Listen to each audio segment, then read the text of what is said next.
Hola a todos, ¿qué tal? ¿Cómo están? Empezamos hoy día una nueva sesión de aprendizaje. Hablaremos el día de hoy acerca de conceptos generales de geografía.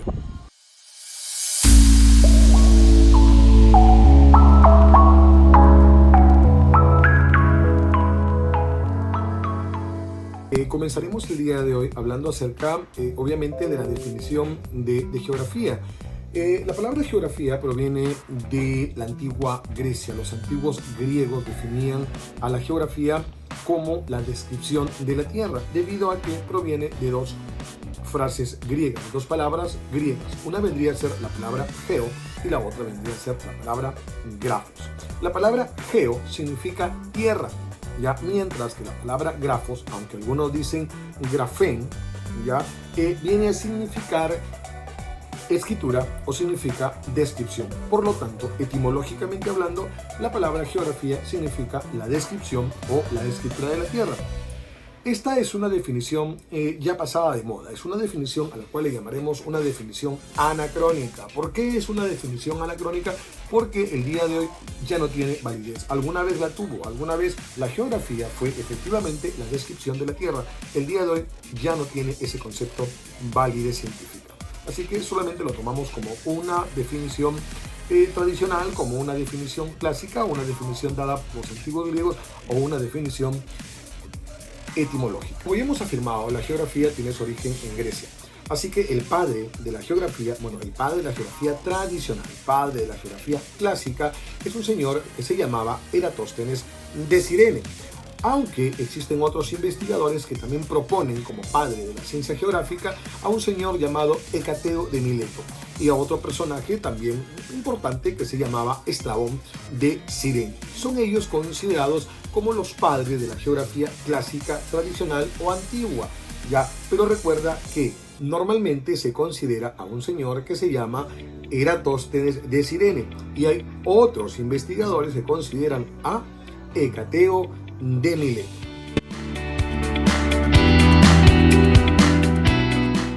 La geografía como ciencia moderna va a tener sus orígenes en el siglo XIX, con varios personajes. Fundamentalmente encontramos aquí a un señor que se llamaba Don Alexander von Humboldt.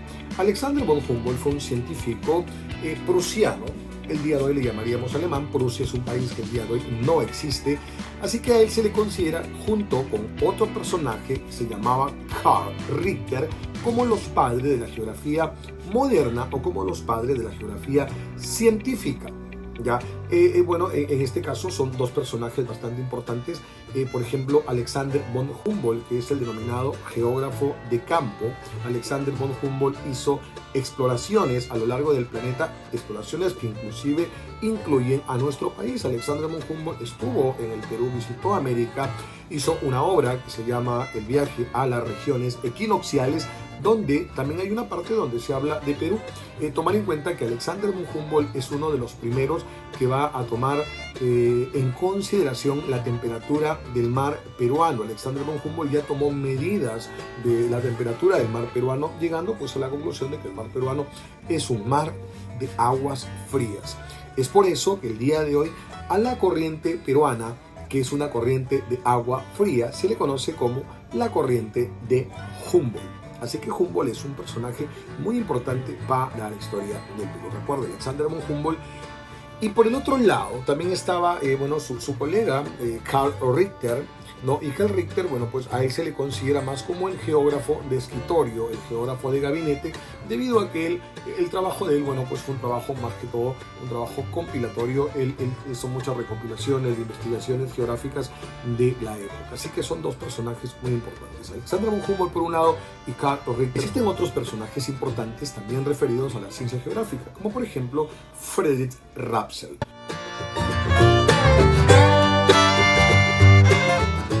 En cuanto a la definición de geografía, ya hemos visto que tenemos una definición etimológica dada por los clásicos griegos, que es la geografía como la descripción de la tierra o como la escritura de la tierra.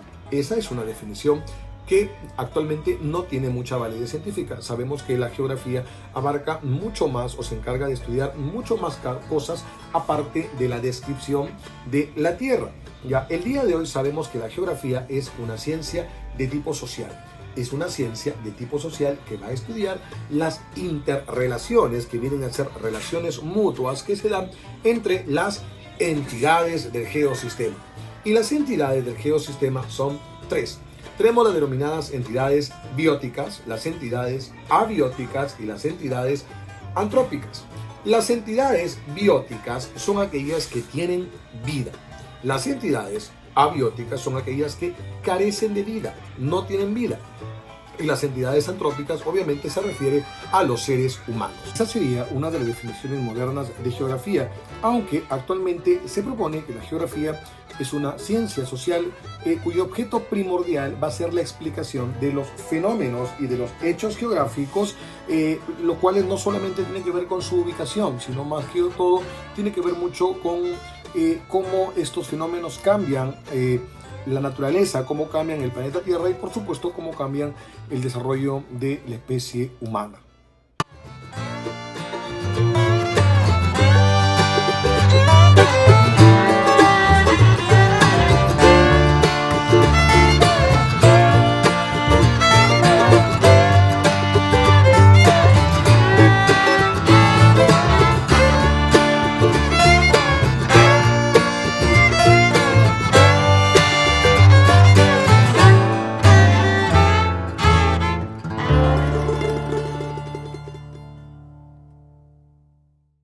También podemos afirmar que la geografía es una ciencia que va a tener como objeto de estudio la superficie terrestre y dentro de ella la relación que hay entre el ser humano y la naturaleza, a través del tiempo obviamente. La geografía se encarga también de analizar las acciones positivas y negativas que puede ocasionar o que puede resultar de la acción del hombre sobre el espacio terrestre. Así que eso vendría a ser también el objeto de estudio de la geografía.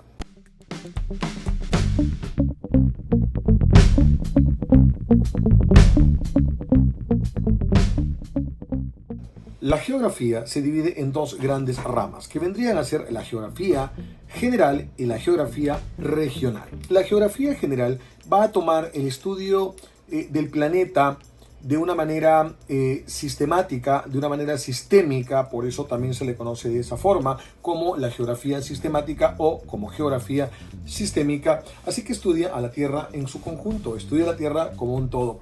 Por el otro lado está la geografía regional, la mal llamada geografía corolaria. La geografía regional se va a encargar del estudio de sectores o partes determinadas del planeta Tierra. A eso le llamamos geografía regional.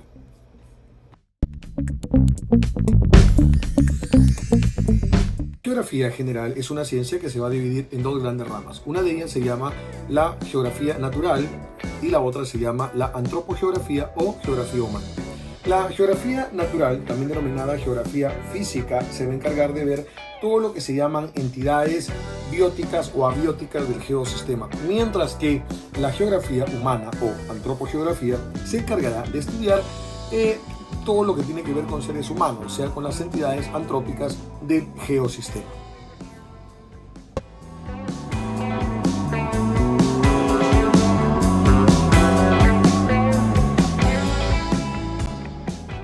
Los denominados principios geográficos son los siguientes. Vamos a encontrar un principio que se llama la localización. A la localización también le conocemos como el principio de extensión, ubicación o distribución. Ya, y fue propuesto por un señor que se llamaba Frederick Rapsel, o si quieres Federico Rapsel. El principio de localización nos da justamente eso, nos brinda las coordenadas, nos brinda la ubicación de un determinado hecho o fenómeno geográfico. A eso le llamamos el principio de la localización. Luego de eso vamos a encontrar el llamado principio de la causalidad. El principio de causalidad también es conocido como el principio de explicación y fue enunciado por Alexander von Humboldt. El principio de explicación o principio de causalidad se dice que es el principio que le da carácter de ciencia a la geografía. La geografía es una ciencia gracias al llamado principio de explicación de Alexander von Humboldt. Nos dice de que todo fenómeno y que todo hecho geográfico puede ser explicado, tiene un origen, tiene una causa, ya, por lo tanto puede ser explicado y puede ser visto cuáles son sus orígenes y por supuesto también cuáles son sus consecuencias, ya. Esto viene a ser el llamado principio de la causalidad. Luego de eso encontramos el principio de la descripción, universalización, ya, que fue pronunciado por el geógrafo francés Paul Vidal de la Blache. El principio de descripción nos brinda obviamente las características del fenómeno o hecho geográfico. Nos va a decir cuánto mide, cuánto fue su intensidad, cuál fue su altura, etc. El principio de la descripción nos va a describir el fenómeno o hecho geográfico en cuestión. Luego de eso vamos a encontrar también el llamado principio de comparación, enunciado también por Vidal de la Blache. El principio de comparación obviamente va a comparar, es el llamado principio que va a comparar un fenómeno geográfico con otro fenómeno geográfico. Va a compararlos, va a sacar algunas conclusiones en cuanto a las diferencias o similitudes entre uno y otro fenómeno geográfico. El principio de conexión es un principio que está enunciado por un señor que se llama Jean, o se llamaba en todo caso Jean Brunes. Nos dice que los fenómenos geográficos pues no van solos, están conectados. Los fenómenos geográficos, los hechos geográficos normalmente se interconectan, están conectados uno con otro. No, recientemente veíamos, por ejemplo, que había entrado en erupción uno de los volcanes más famosos del planeta, que es Krakatoa, ¿no? Y la erupción de Krakatoa activaba todo lo que se conoce como el cinturón de fuego del Pacífico Sur, que es una zona altamente volcánica o altamente telúrica. Eso significaba que también otros volcanes también comenzaban a entrar en erupción. Eso tiene que ver mucho con el principio de conexión, que los fenómenos geográficos normalmente no están solos. Los fenómenos geográficos están relacionados con otros fenómenos geográficos.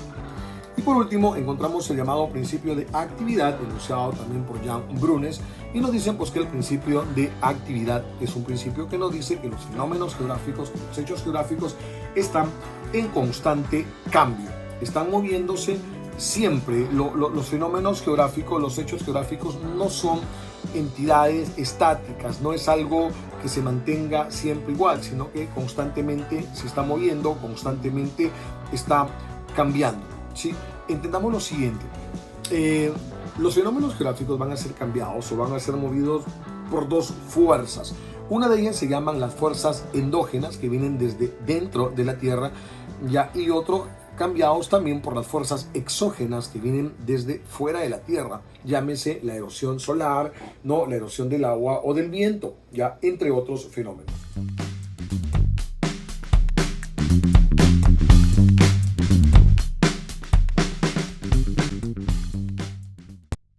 Existen muchas escuelas geográficas. Nosotros vamos a trabajar con dos escuelas geográficas. Una de ellas se llama la escuela determinista, la cual fue propuesta por un señor llamado Frédéric Rapsel, y la otra que se llama la escuela posibilista del francés Paul Vidal de la Blache. La escuela determinista propuesta por Rapsel nos plantea o nos dice de que el hombre está supeditado a lo que la naturaleza nos mande, pues si a los países les tocó nacer pues bajo ciertas circunstancias climatológicas o geográficas, estos países lo que tienen que hacer es aprender a convivir o a vivir bajo esa normativa, bajo esas reglas impuestas por la naturaleza. El ser humano no puede combatir contra las fuerzas de la naturaleza, por eso se llama escuela determinista geográfica. La naturaleza determina la realidad de las personas. Por otro lado, y en contraposición al determinismo geográfico, aparece el posibilismo geográfico, que es la llamada escuela francesa. La escuela francesa de Paul Vidal de la Blache plantea el posibilismo. Nos dice que la naturaleza lo que nos ofrece son posibilidades de modificar nuestro entorno y de hacer una vida mucho más llevadera. Así que el posibilismo geográfico nos dice de que el hombre es quien va a modificar su entorno y lo va a adaptar a donde él viva, a cómo él viva, a las circunstancias en las cuales él necesite. Ya, obviamente que el posibilismo geográfico tiene ciertas limitaciones. Paul Vidal de la Blache decía de que los seres humanos podemos controlar o podemos modificar nuestro entorno, Pero hay lugares donde sí la naturaleza gana. Hay lugares donde el hombre sí no podría vivir, ¿no? Por ejemplo, aquí vamos a encontrar algunos espacios, como por ejemplo las montañas más altas. Es imposible para los seres humanos, por ejemplo, vivir en la cima del monte Everest. Se sabe todavía por alguna razón inexplicable que los humanos comienzan a morir por encima de los 8.000 metros sobre el nivel del mar. Así que no vayas a pensar que tú te vas pues al monte Everest. El monte Everest es la montaña más alta del planeta. El monte Everest mide 8.848 metros sobre el nivel del mar. Pero no vayas a pensar tú que te vas al monte Everest a pasear y vas a llegar arriba, ¿no? A la cima del monte Everest y te quedas ahí a pasar un fin de semana. No, eso no es así. Normalmente las personas que van al monte Everest son personas físicamente muy preparadas. Cualquiera no va ahí arriba. Tampoco dura, vayas a pensar que dura, subes en la mañana y en la tarde estás de regreso. No, subir al monte Everest dura días, dura semanas subir al monte Everest. No podemos vivir en los lugares más fríos del planeta, por ejemplo, como la Antártida, donde el frío es increíble, es muy grande, hace mucho frío ahí en la Antártida. O no podemos vivir en los desiertos más cálidos, ¿no? El desierto, el Deep Valley, el Valle de la Muerte en Estados Unidos, no, o los desiertos en Arabia, donde las temperaturas que se registran sobrepasan los 45 grados, bordean los 50 grados centígrados. Entonces, para eso es imposible la vida humana. Nosotros no podríamos vivir ahí. Así que, si bien es cierto que el posibilismo de Vidal de la Blache plantea la posibilidad de que el ser humano modifique su entorno, también Vidal de la Blache afirma y dice pues que hay lugares donde el ser humano definitivamente no podría vivir.